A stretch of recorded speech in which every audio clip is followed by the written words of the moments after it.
Hello दोस्तों, मेरे YouTube channel explore travel with Amit ji में आपका बहुत बहुत स्वागत है। जैसा कि आपने फर्स्ट पार्ट में देखा होगा कि मैं दिल्ली से कैसे हरिद्वार पहुंचा, फिर यमुनोत्री, फिर वहां पर हमने ट्रैकिंग की। उसके बाद हम उसके बाद हमने गंगोत्री के लिए यात्रा प्रारंभ की। हम गंगोत्री पहुंचे, वहां पर गंगा स्नान किया और फिर हम निकल चले गौमुख की तरफ। इस वीडियो में आपको मैं गंगोत्री से नीलकंठ महादेव ऋषिकेश तक की यात्रा का विवरण आपको मिलेगा, तो वीडियो में बने रहिए दोस्तों।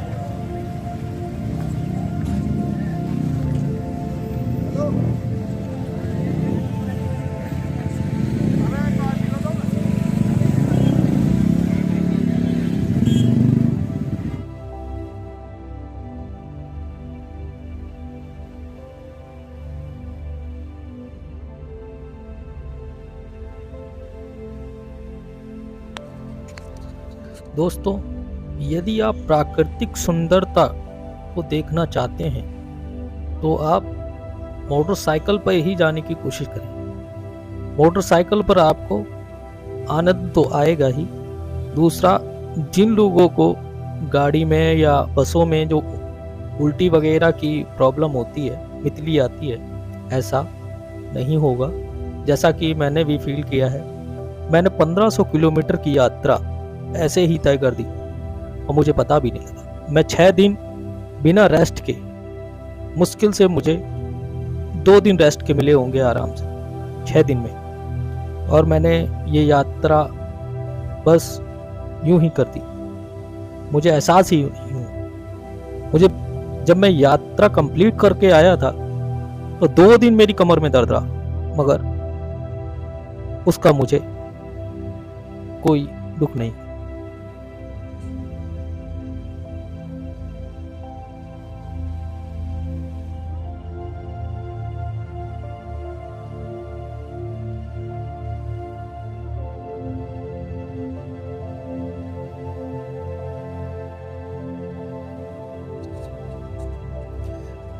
मेरी यात्रा में ऐसा कई बार हुआ कि जब बादल जभी पर आ गए थे और हम बादलों को चीरते हुए निकल रहे थे, और बादलों में अंदर जाने पे काफ़ी ठंडक फील होती है। ऐसा मुझे पहली बार हुआ क्योंकि मैं पहली बार ऐसी यात्रा में निकला था।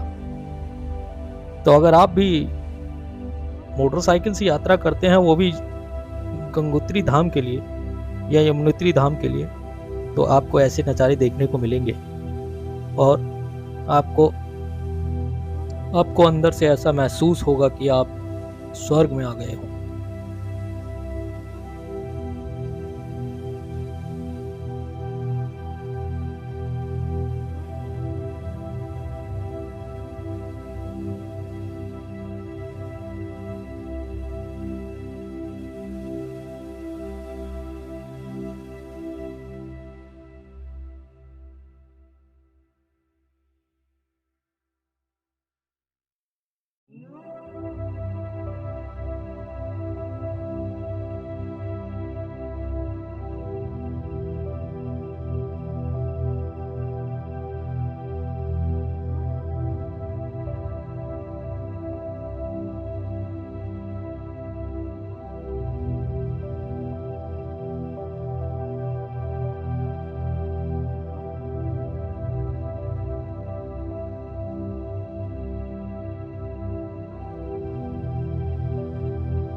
गंगोत्री से जब हम ऋषिकेश के लिए निकले तो हमें करीबन 7 जगह लैंडस्लाइड का सामना करना पड़ा, जिसमें से एक ये है जो धरासू के आसपास हमें मिली।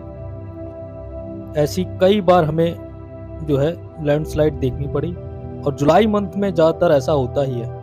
मगर साथ में और भी कावड़िए चल रहे थे, जिनकी वजह से हमें रास्ते में बहुत मदद मिली।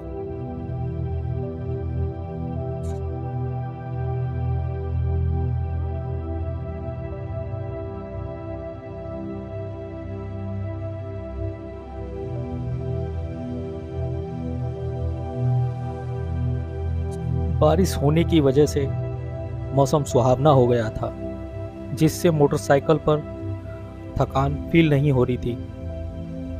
करीबन हमें 5 दिन हो गए थे मोटरसाइकिल पर चलते हुए, और कमर भी अब जवाब देने लगी थी। मगर रास्ते में सुहावना मौसम और बादलों को देखते हुए हमारी सारी थकान मिट जाती थी।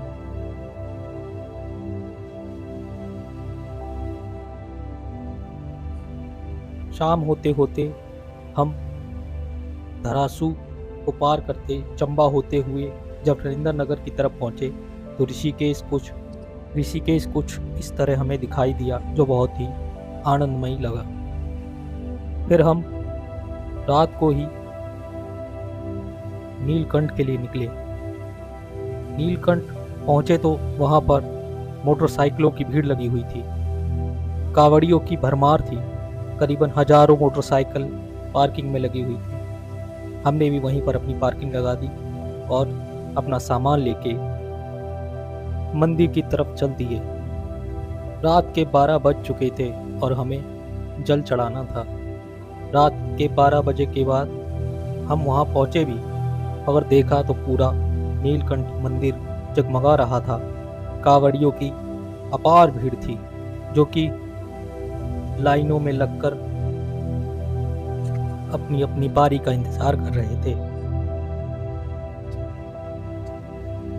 रात को नीलकंठ मंदिर में भी झमाझम बारिश हुई और मौसम और सुहावना हो गया, जो देखते ही बनता था।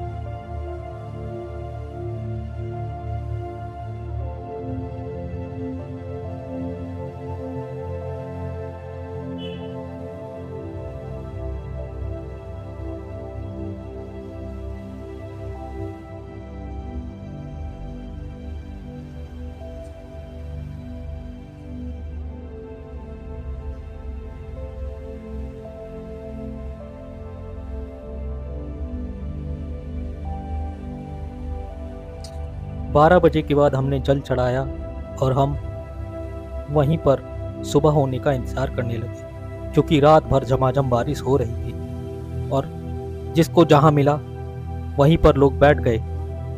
कोई मंदिर के अंदर, कोई दुकान के अंदर, कोई किसी छत के नीचे अपना अपना कावड़िए जो है सुबह होने का इंतज़ार करने लगे। हम भी वहाँ बैठे रहे।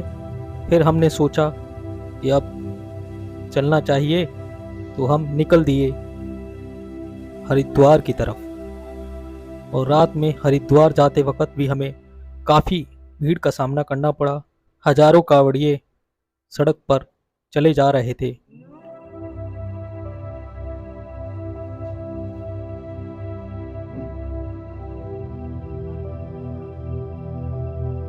सुबह होते होते हम हरिद्वार पहुंचे और हमने गंगा स्नान किया। गंगा स्नान करने के बाद हमने पूजा पाठ किया और हम चल दिए दिल्ली की ओर। 26 तारीख को हम दिल्ली के लिए प्रस्थान करें और डाक कावड़ियों की अपार भीड़ दिल्ली, सोनीपत, पानीपत की ओर बढ़े जा रही थी। शिवरात्रि वाले दिन हर कावड़िया अपने घर की ओर चले जा रहा था।